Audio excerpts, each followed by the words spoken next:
আসলে অনলাইনে এসে ভালোবাসার অনেক অনেক আমার ভাই বোন খুঁজে পাইছি। তার মধ্যে আমার ফেভারিট একেবারে আমার 3 জন ভাই। আমি খুবই ভালোবাসি, ব্যক্তিগতভাবে একেবারে বেশি ভালোবাসি বলতে গেলে। আমার একদম আমার ভাইয়ের স্থানে বসেছি আমি। তো আজকে ওনারা একে একে সবাই ছেড়ে চলে যাচ্ছেন। আসলে খারাপ লাগে, ভালো লাগে না। তো সব মিলে দোয়া করি সবশেষে আমার ভাইগুলো যেন যেখানে থাকে ভালো থাকে, পরিবার নিয়ে। মেন হচ্ছে পরিবার, পরিবার আগে, পরে আমরা সব। তো আসসালামু আলাইকুম। আর আপনারা ভাইয়েরা ভালো আছেন নি? আপনারা? আমি ভালো আছি। তো মন তেমন ভালো নাই, তারপরও কী করবো, এখন যেহেতু কাজ করি ভিডিও তো আপলোড করা লাগে। তো আজকে একটা কাতল মাছ নিলাম 1.5 কেজি ওজনের, আর ওই যে ফুলকপি আর সিম নতুন সবজি দিয়ে আজকে রান্না করব। তো আপনারা কি আমার মতো এরকম করি বড় মাছ দিয়ে সবজি রান্না করি খান কিনা জানি না। তো আমি যেহেতু রান্না করি এই জন্য আপনাদের মাঝে একটু শেয়ার করলাম আমার ভিডিওটা।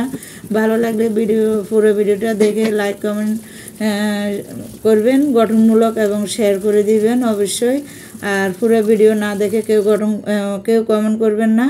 তো এতে করে আপনারও প্রবলেম, আমারও প্রবলেম। আপনারা তো জানেন না আমাদের যে রিচ এঙ্গেজ ভিউজগুলো কমে যায় আমরা কারো ভিডিও না দেখে একটু দেখে কমেন্ট করি। তো আপনাদের কমেন্ট দেখলে বোঝা যায় যে আসলে আমাদের ভিডিওটা আপনারা পুরোটা দেখেন নাই।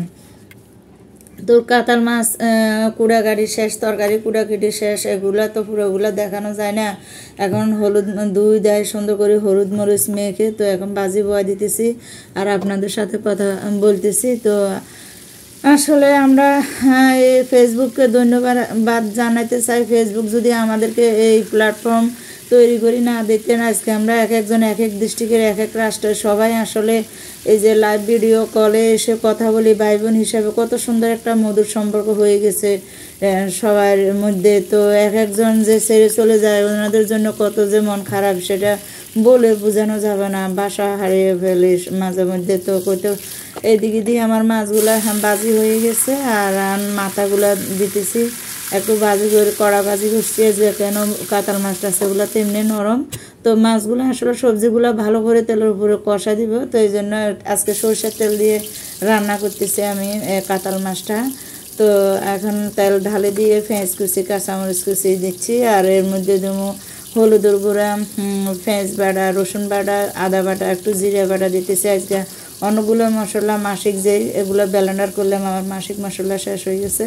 তো ব্লেন্ডার করা শেষে তরকারি বসাইলাম, তরকারি বসানোর মতো মশলা ছিল না।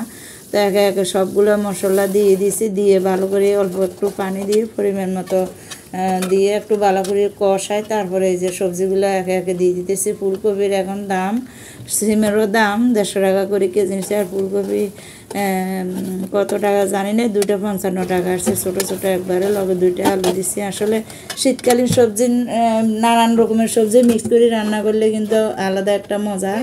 তো আমাদের ঘরে বেশি পছন্দ করে শীতকালীন এই সবজি মিক্স করে রান্না করলে। পরে এই যে মাছগুলা আর তরকারি লাড়াচাড়া হবে না, একটু ঘুরে ঘুরে লাড়ি দেবো, যেহেতু তরকারিগুলো একবার মজি গেছে সিদ্ধ হয়ে।